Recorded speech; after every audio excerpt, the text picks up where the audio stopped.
नमस्कार मंडळी, welcome back to my channel Gapshap बँडेड. चला तर पाहूया श्री रामचरितमानस या पुस्तकाचा पुढचा भाग. सर्व सेना व्याकुळ झालेली पाहून पवनसुत हनुमान रागाने प्रत्यक्ष कालाप्रमाणे धावला. त्याने त्वरित एक मोठा पर्वत उपटून तो मोठ्या रागाने मेघनादावर सोडला.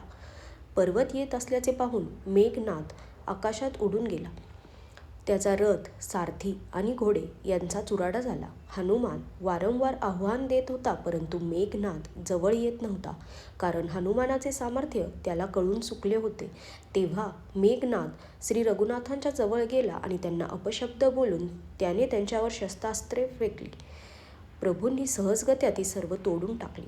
श्रीरामांचा तो प्रताप पाहून तो मूर्ख उशाळला आणि अनेक प्रकारच्या माया करू लागला, जसे एखाद्याने लहानसे सापाचे पिल्लू हातात धरून गरुडाला घाबरण्याची खेळ करावा तसा. शिव व ब्रह्मदेवांपर्यंत सर्व लहान मोठे ज्यांच्या अत्यंत बलवान मायेच्या अधीन असतात, त्यांना तो नीच बुद्धीचा निशाचर आपली माया दाखवत होता. आकाशात उंच उडून तो पुष्कळ निखारे टाकू लागला. पृथ्वीतून पाण्याचे प्रवाह फुटू लागले. अनेक प्रकारचे पिशाच व पिशाचिनी नाचत नाचत मारा, कापून काढा असा आवाज करू लागल्या. मेघनाद कधी विष्ठा, पू, रक्त, केस व हाडांचा वर्षाव करीत होता, तर कधी पुष्कळ दगड टाकत होता. नंतर त्याने धूळ पसरून असा अंधार केला की स्वतःचा पसरलेला हातही दिसत नव्हता. माया पाहून वानर बेचैन झाले. ते विचार करू लागले की असे हाल होत राहिले तर सर्वांचे मरणच ओढवले. हे कौतुक पाहून श्रीराम हसले. सर्व वानर भयभीत झाल्याचे त्यांनी पाहिले.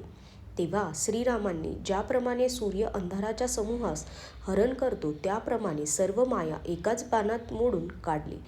त्यानंतर त्यांनी आपली कृपादृष्टी वानर अस्वलांच्यावर टाकली. त्यासरशी ते इतके प्रबल झाले की युद्धात थांबवल्यावरही थांबत नव्हते. श्रीरामांची आज्ञा घेऊन अंगद इत्यादी वानरांबरोबर हाती धनुष्यबाण घेऊन लक्ष्मण क्रुद्ध होऊन निघाला. त्याचे डोळे लाल झालेले होते, विशाल छाती आणि विशाल भुजा होत्या. हिमालय पर्वतासारख्या उज्ज्वल गौर वर्णावर काहीशी लाली होती. इकडे रावणानेही मोठमोठे योद्धे पाठवले. तेही अनेक शस्त्रास्त्रे घेऊन धावले. वानर पर्वत, नखे व वृक्षरूपी हत्यारे घेऊन श्रीरामचंद्र की जय असा जयघोष करीत धावले. वानर व राक्षस परस्पर भिडले. इकडे व तिकडे दोन्ही पक्षात विजयाची प्रबळ इच्छा होती. वानर राक्षसांना लाथाबुक्क्या मारित होता व दातांनी चावत होता. विजयी वानर त्यांना मार देऊन मग धाक दाखवत होता. मारा मारा, पकडा पकडा आणि पकडून ठार मारा, डोके फोडा आणि भुजा धरून उपटून टाका. 9 खंडांमध्ये असाच आवाज भरला होता. प्रचंड शीरविहीन धडे जिकडे तिकडे पळत होते. आकाशातील देव हे कौतुक पाहत होते. त्यांना कधी खेद वाटत होता तर कधी आनंद. खड्ड्यांमध्ये रक्त भरून गोठू लागले आणि त्यांच्यावर धूळ उडून पडत होती. जणू निखाऱ्यांच्या ढिगांवर राख पसरली आहे असे ते दृश्य दिसत होते. फुललेल्या पलाश वृक्षाप्रमाणे जखमी वीर शोभत होते. लक्ष्मण आणि मेघनाद हे दोन्हीही योद्धे अत्यंत क्रोधाने लढत होते. कोणी कोणाला जिंकू शकत नव्हते. मेघनाद कपटाने व अधर्माने लढत होता, तेव्हा लक्ष्मण चिडला आणि त्याने त्वरित मेघनादाचा रथ मोडून काढला आणि त्याच्या सारथ्याचे तुकडे तुकडे करून टाकले. शेषावतार लक्ष्मण मेघनादावर अनेक प्रकारे प्रहार करू लागले. त्याचे फक्त प्राण उरले. रावणपुत्र मेघनादाला अंदाज आला की आता प्राण संकट ओढवले आहे, हा लक्ष्मण माझे प्राण घेईल. तेव्हा त्याने वीरघातिनी शक्ती सोडली. ती तेजपूर्ण शक्ती लक्ष्मणाच्या छातीला लागली. शक्ती लागल्यामुळे त्याला मूर्छा आली. तेव्हा मेघनाद भय सोडून त्याच्याजवळ गेला. मेघनादासारखा अगणित योद्धे त्याला उचलू लागले, परंतु जगाचा आधार असलेल्या शेष लक्ष्मणाला ते कसे उचलणार. तेव्हा ते ओशाळून निघून गेले.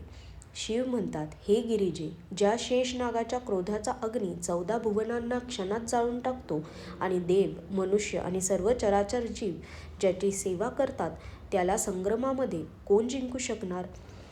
ज्याच्यावर श्रीरामांची कृपा असेल त्यालाच ही लीला समजू शकते. संध्याकाळ झाल्यावर दोन्हीकडच्या सेना परतल्या. सेनापती आपापल्या सेना सांभाळू लागले. व्यापक, ब्रह्म, अजेय, संपूर्ण ब्रह्मांडाचे ईश्वर आणि करुणेची खाण असणारे श्रीरामचंद्र म्हणाले, लक्ष्मण कुठे आहे तोपर्यंत हनुमान त्याला घेऊन आला. छोट्या भावाला या अवस्थेत पाहून प्रभूंना दुःख झाले.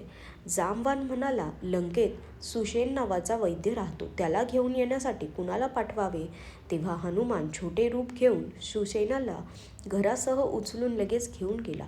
सुषेणाने येऊन श्रीरामांच्या चरणारविंदांवर मस्तक ठेवले. त्याने पर्वत व औषध यांचे नाव सांगितले आणि म्हटले, हे पवनपुत्र, औषध आणण्यास जा.